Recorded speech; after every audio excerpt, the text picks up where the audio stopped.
Yo, hammaga salom. Bugun Exness brokeriga pul kiritish va uni chiqarib olishda ko'rsatib bermoqchiman.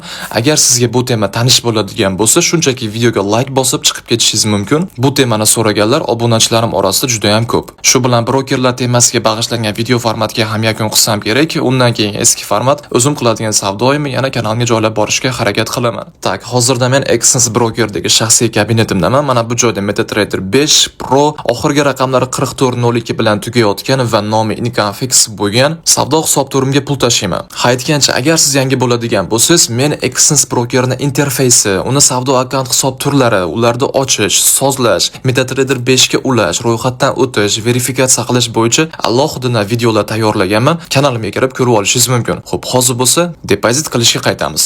Bu real shotga pul kiritish uchun mana bu joyda depozit degan tugma bor. Mana shunga bosaman. Keyingi sahifada men Exnessda akkaunt ochganimdan beri depozit qilish va pul chiqarishda foydalangan Visa kartalarim kelib chiqadi. Bularda deyarli 90% ishlamaydi, faqatgina bittasigina ishlaydi xolos. Agar siz hali beri biror marta depozit qilmagan bo'lsangiz, sizda mana bunaqa sahifa yuqori ehtimol bilan ochilishi kerak. Bu yerda bank kart, Binance Pay, Bitcoin, Neteller, balobatlar, xullas men hozir sizlarga Visa karta orqali pul kiritish va chiqarishda ko'rsatib beryapman. Buning uchun mana bu joyda bank kart degan tugmaga bosamiz.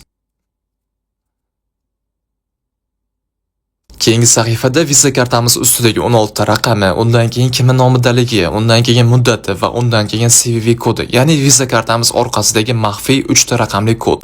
Undan keyin to account degan joyga qaysi savdo akkauntiga depozit qilyapmiz, shuni tekshirib olamiz va amount degan joyga qancha summa depozit qilyapmiz, shuni kiritamiz va oxirida dollar yoki yevro, shuni ham belgilaymiz. Tak, ma'lumotlarni kiritib bo'lganimizdan so'ng pastda continue davom etish degan tugmaga bosamiz. Keyingi sahifada bir qator tekshirib olishimiz uchun bizga ma'lumotlar taqdim qilyapti. Qaysi to'lov sistemasi orqali qancha summa komissiya bormi yo'qmi, qaysi savdo akkauntiga ko'rib tekshirib olganimizdan so'ng pastda confirm degan tugmaga bosamiz. Odatda Exnessda pul kiritishda ham chiqarishda ham hech qanaqa komissiya yo'q. Shu paytgacha men ko'rgan pul kiritish va chiqarish eng zo'r bu faqat Exnessda.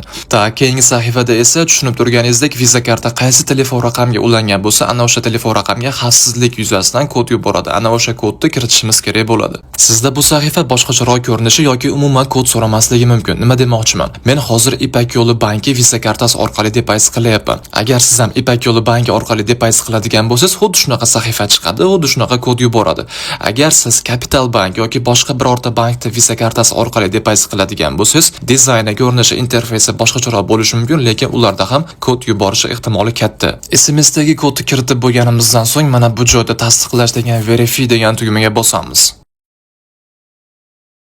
Xo'p, endi bo'lsa tekshiramiz. Davaychi bosh sahifaga qaytamiz. Yuqoridagi Exness degan tugmaga bosamiz.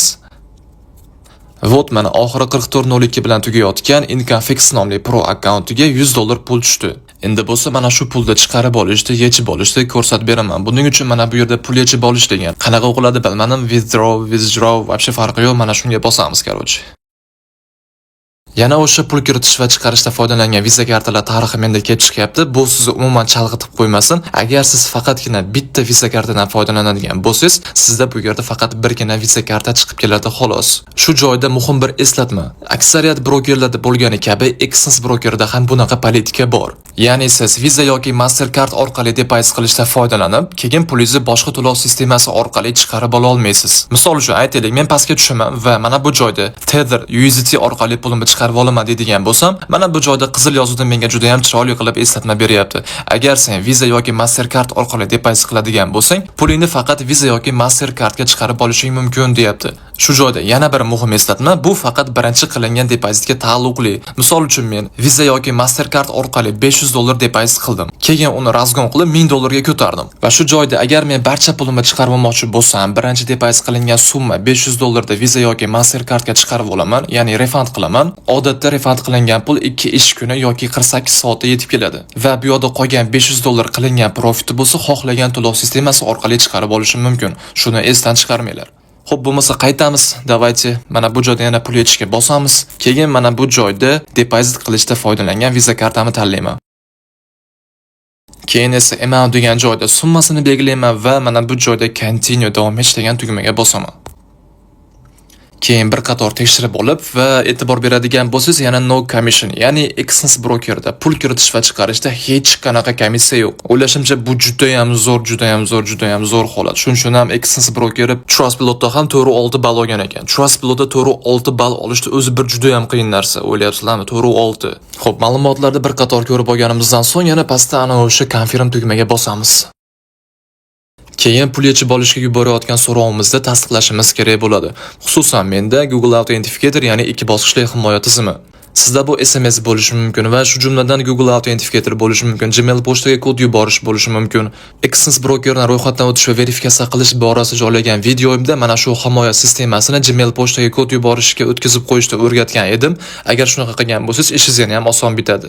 Agar sizda telefon raqamiga kod yuborish orqali tasdiqlash bo'ladigan bo'lsa, kod yuborishda bosing va undan keyin bir muddat kuting. Kod kelsa keldi, agar kelmaydigan bo'lsa 10-15 minut kuting, mojit kelib qolishi mumkin. Agar shunda ham kelmaydigan bo'lsa, ana o'sha men ro'yxatdan o'tish va verifikatsiya qilish bo'yicha joylagan videomni bir qator ko'rib chiqing. Foydali bo'ladi. Xo'p, men bu joyda text kod qilaman va endi bu joyda Google Authenticator'dagi kodni kiritishim kerak bo'ladi. Kodni kiritdim va tasdiqlandi. Yuqori ehtimol bilan bu so'rov tasdiqlanishi bilanoq momentalniy kartaga pul kelishi kerak. Tak, kartamni tekshirdim, pul kelibdi, pul tushibdi, juda ham ajoyib. Yuqoridagi Exness degan tugmaga bosamiz va bosh sahifaga qaytamiz. Vot, mana bosh sahifaga qaytadigan bo'lsak, income fix oxiri 44.02 bilan tugayotgan savdo akkauntimda balansi 0 USD turibdi. Xullas, pulni yechib oldim. Agar siz ham pul kiritish va chiqarishda xuddi men kabi ketma-ket bajaradigan bo'lsangiz, javob beraman, hech qanaqa muammo bo'lmaydi. Bo'lmasa o'rtoqlar, mana shu joyda sizlar bilan xayrlashaman. Keyingi videoda ko'rishguncha hammaga xayr.